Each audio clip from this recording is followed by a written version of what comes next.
అవమానం చేస్తారు. సాక్షాత్ ఎవరు?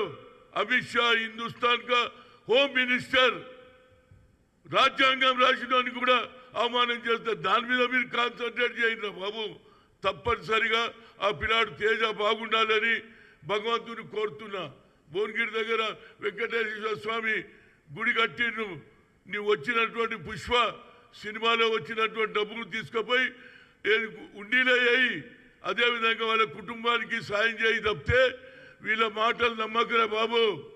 వీళ్ళు కేవలం ఏ విధంగా కాంగ్రెస్ను రేవంత్ రెడ్డిని బద్నాం చేయడానికే వీళ్ళ ప్రయత్నం జరుగుతుంది.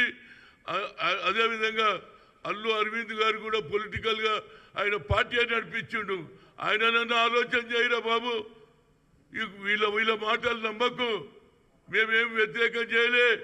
మీకు సినిమా టికెట్లు పెంచినాం, మీకు అన్ని ఇచ్చినాం. కానీ మీరు రావద్దన్నారు. ఏదైతే అక్కడికి రావద్దన్నా నువ్వు వచ్చినావు, నీకు పర్మిషన్ లేదని వాళ్ళు అంటున్నారు. ఇవాళ ఎవరు సివి ఆనంద్ కూడా అన్ని రిపోర్ట్ ఇచ్చిండు. కనుక నా ఉద్దేశంలో ఇక్కడికే స్టాప్ చేయండి. దేవుని కోరుదాం. ఆయన కూడా మృత్యుంజయ యాగం చేయి చేస్తే దేవుడన్నా ఆ పిల్లాన్ని ఎవరు తేజను బతికిస్తే బాగుంటుంది అనేది నా ఆలోచన. ఏదైనా law will take their own course.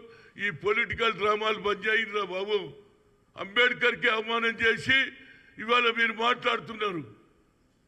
మణిపూర్లో లాస్ట్ 1 year నుంచి 90 మంది చనిపోయినరు. ఆడ ల్యాండ్ ఆర్డర్ కనిపిస్తలేదు. ఈడ ఒక్క అక్క రేవంతి చనిపోగానే ముఖ్యమంత్రి ఇంత సీరియస్ తీసుకున్నాడు. ఎందుకంటే ఎవరు చనిపోవద్దు, లా అండ్ ఆర్డర్ ఫెయిల్ కావద్దు అని మేము చూస్తుంటే లా అండ్ ఆర్డర్ పోయిందట, కక్ష సాధింపట, సినిమా ఇండస్ట్రీ ఆంధ్రకు పోతుందట. ఏందిరా ఇది? నాకు అర్థం కాదు. ఇప్పటికన్నా వాళ్ళ నాయన పోయిండు, ఎవరు అల్లు అరవింద్ పోయిండు, ఆయన కూడా మాట్లాడొచ్చిండు. కనుక నువ్వు ఈ పొలిటికల్గా ఎవడో ఎక్కిస్తే ప్రెస్ కాన్ఫరెన్సులు పెట్టి అనవసరంగా మీ కుటుంబానికి సినిమా ఇండస్ట్రీకి అన్యాయం చేయకు. మేము తప్పనిసరిగా సినిమా ఇండస్ట్రీకి అన్ని విధాల సౌకర్యాలు ఇచ్చినాం, ఇండ్లు ఇచ్చినాం, అన్ని విధాల సౌకర్యాలు చేసినాం. గతంలో కూడా సంజయ్ దత్తుకు జరిగినటువంటి ఇష్యూలో సునీల్ దత్ కూడా ఒప్పుకున్నాడు. లా ప్రకారంగా చేస్తాం. ఇలాంటి భాషకి ఆపేయండి. మనం అందరం కోరేది తేజ దేవుడా వెంకటేశ్వర స్వామి, నరసింహస్వామి బాగు చేయమని కోరుతున్నాను.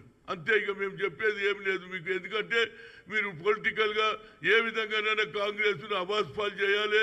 రేవంత్ రెడ్డి ఆయన అసెంబ్లీలో ఆయన being a home minister he has given answer. ఆయన డ్యూటీ అది. చనిపోతే ఎవరి గురించి మాట్లాడాలి? చనిపోయిన వాళ్ళకు అన్యాయం జరిగింది అనాలా లేదా? అకార్డింగ్ టు ది పోలీస్ ఇచ్చిన రిపోర్ట్ ప్రకారంగానే ఆయన మాట్లాడిండు. దానికి రోజు ఒకటి పోవడం, రోజు ఒక స్టేట్మెంట్ ఇవ్వడం అయిపోయింది. ఇక అయిపోయింది. ఏమైపోయిందిరా బాబు? అరే పిల్లగాని జీవితం బాగుండాలని కోరుకోండి. ఆ తర్వాత ఎట్లా చేయాలనేది కోర్టులో ఏది డిసిజన్ చేస్తుంది. కానీ అల్లు అర్జున్ తప్పనిసరిగా వచ్చిన లాభంలో వాళ్ళ కుటుంబానికి కూడా సాయం చేయాలి.